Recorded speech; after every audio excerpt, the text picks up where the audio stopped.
Buongiorno a tutti, oggi vi voglio parlare di questo libro, Ogni mattina a Jenin. Questo è un libro molto duro, molto forte, è scritto da una scrittrice palestinese, Susan Abu Lawa, e racconta le vicissitudini di una famiglia durante l'arco di 3 generazioni, praticamente durante la storia della Palestina, dal 1940 ai giorni in cui è stato poi pubblicato il libro, che è nel 2005. Questo libro ovviamente non può che essere, pur essendo un romanzo, una testimonianza anche storica di quello che è stato diciamo la storia dei palestinesi, e queste sono ovviamente le intenzioni di Susan Abu Lawa, che ha attinto anche a piene mani alla sua autobiografia per scrivere questo romanzo, in cui infatti troviamo tanti eventi che ricalcano diciamo le vicissitudini personali della scrittrice. Infatti Susan Abu Lawa è nata nel 1970, i suoi genitori, suo padre era stato cacciato dalla Palestina nel 1967 dopo la guerra dei 6 giorni, e sua madre in quel periodo viveva in Germania, dove studiava medicina. Poi si sono riuniti questi suoi genitori e in Giordania, si sono trasferiti in Kuwait, e lì è nata nel 1970 Susan Abu Lawa. Poi i genitori si sono separati, ci sono state varie vicissitudini. Lei comunque a 3 anni è finita a Gerusalemme, nell'orfanotrofio di Gerusalemme, e ci è rimasta fino a 13 anni. Da lì è stata cacciata, poi è stata espulsa da Israele, in quanto il governo israeliano le rinfacciava il fatto di non avere una documentazione che attestasse il suo stato di nascita. Questo diciamo non era vero, in quanto la famiglia della Bulawa è una famiglia antichissima palestinese, e i suoi dati personali nei villaggi in cui hanno vissuto gli Abu Lawa, i suoi genitori, suo padre e sua madre, risalgono addirittura al I secolo d.C., però ovviamente possiamo ben immaginare la situazione sia di disinteresse nel rintracciare queste testimonianze storiche, sia anche politica del governo israeliano nel riconoscerle. Fatto sta che comunque Susan Abu Lawa, la 13enne Susan Abu Lawa, è finita negli Stati Uniti, dove c'era suo padre, e lì ha vissuto per un breve periodo con lui, per poi essere affidata al giudice tutelare, ed è stata inserita in questo programma di affidamento degli Stati Uniti fino al 17° anno, dove poi lei si è emancipata. E comunque, nonostante questo, lei è riuscita a finire gli studi, si è laureata e ha avuto anche una carriera di successo come ricercatrice in una grossa compagnia farmaceutica, e poi è diventata scrittrice. Questo è il suo primo romanzo, e in questo romanzo lei ovviamente lo dice in quarta di pagina, nessuno può immaginare, gli occidentali non possono immaginare la rabbia che proviamo noi. In questo romanzo infatti lei non solo racconta con testimonianze storiche puntuali le vicissitudini dei palestinesi, della Palestina, ma diciamo riversa anche la sua rabbia. Poi ci possono essere ovviamente diversi punti di vista, magari ovviamente tutti noi abbiamo sensibilità diverse. Quando questo libro è uscito ha raccolto un grandissimo successo, ma anche, possiamo immaginare, grandissime critiche. Uno su tutti, Henri Lévy, che le ha contestato il fatto che questo libro contenesse una serie di cliché antisemiti, quando lei gli ha risposto che in realtà voleva semplicemente sollevare la tenda su questa grande ingiustizia storica, e su quanto sia il governo israeliano sia la comunità internazionale hanno fatto per nascondere questa grande ingiustizia. Non solo l'espropriazione delle terre, non solo l'esilio dei palestinesi, ma anche i massacri e ovviamente tutto quello che ne è successo.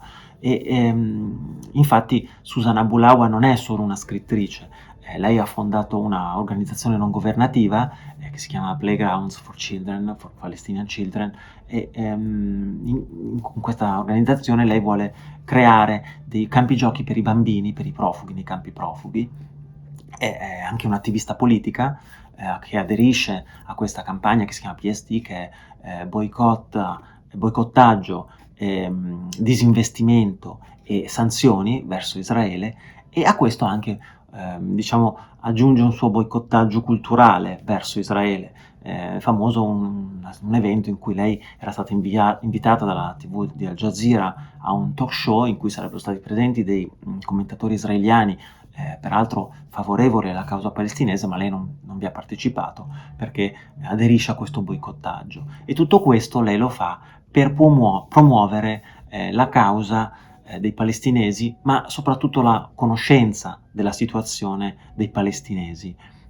Anche la conoscenza storica, mi viene in mente anche per esempio i libri di Ilan Pappé, uno storico israeliano, uno dei nuovi storici israeliani che stanno cercando negli ultimi anni di riportare alla luce i grandissimi massacri e le grandissime ingiustizie di questa storia.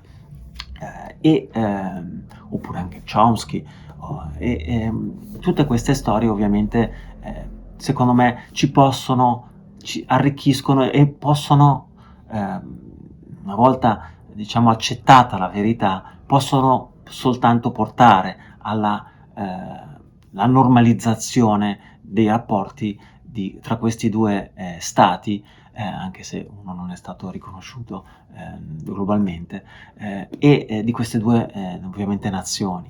In questo libro io, che ovviamente come ho già detto è molto duro, secondo me ci sono degli eventi che sono assolutamente da ricordare. Uno è nel 67, la guerra dei 6 giorni, poi c'è il massacro di Sabra e Shabila, che nel libro è uno degli eventi più importanti, ma ovviamente storicamente è uno degli eventi più nascosti, di cui non si parla, ma anche più tragici della storia palestinese. E poi ovviamente ci sono delle vicissitudini di questa famiglia. Questo libro era uscito in realtà con un altro titolo che era stato La cicatrice di Davide, e poi non voglio rovinarvi la sorpresa per spiegarvi perché La cicatrice di Davide, perché c'è tutta ovviamente la storia di questa famiglia, di questa grandissima sofferenza non solo che si intreccia non solo a livello personale, ma ovviamente con la storia di un popolo, e questa storia ovviamente è una figura retorica, una metafora di questa neanche troppo surreale, ovviamente è molto realistico, ma è una metafora di un popolo, della sofferenza di un popolo. E poi è stato cambiato il nome, ovviamente la cicatrice di Davide era anche simbolicamente molto duro da accettare, addirittura c'è stato l'evento quando è stato presentato il libro che Barnes e Noble all'inizio dovevano presentare il libro con l'autrice e poi a seguito di critiche si è risolto tutto semplicemente con la firma delle copie. Quindi ovviamente questa è una storia molto dura e molto controversa. Io mi sono sentito di raccontarvela innanzitutto perché il libro è bellissimo, ma perché questa è storia vera e secondo me, come ho già citato Ilan Pappé, vi consiglio assolutamente di esplorare questa storia poco conosciuta in caso non l'abbiate già fatto, e di attingere a piene mani ai testi di Chomsky, di altri storici che ne hanno esplorato la storia. Anche Benny Morris, nonostante abbia avuto una diatriba con Pappé, Benny Morris magari più vicino alla causa israeliana, però comunque sono tutti testi che possono aiutare alla comprensione di questa situazione. Voglio lasciarvi con un'ultima immagine positiva.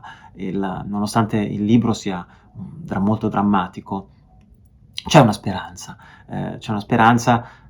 non so, per esempio nella collaborazione tra due società, anche se non vengono riconosciute a livello statale. E una di queste tipo di collaborazioni è avvenuta nella segnalazione degli uccelli negli aeroporti, sia israeliani che libanesi, in cui c'è una collaborazione nella segnalazione degli uccelli che presentano un grande pericolo per l'aviazione civile e anche militare ovviamente, e quindi il riconoscimento degli stormi di uccelli nel momento dei decolli e degli atterraggi è veramente fondamentale per la sicurezza dell'aviazione. E questa collaborazione avviene naturalmente tra popoli che son stati in guerra veramente da sempre. Questo tipo di collaborazione, secondo me, può servire per insegnarci che ci può essere una rinascita dal basso, senza necessariamente l'intervento di trattati di pace o di riconoscimenti, ma qualcosa che può spingere dal basso il riconoscimento di uno stato di fatto e magari l'attenuazione di situazioni di attrito che il più delle volte sono gestite non dalla gente, ma da interessi personali di pochi potenti.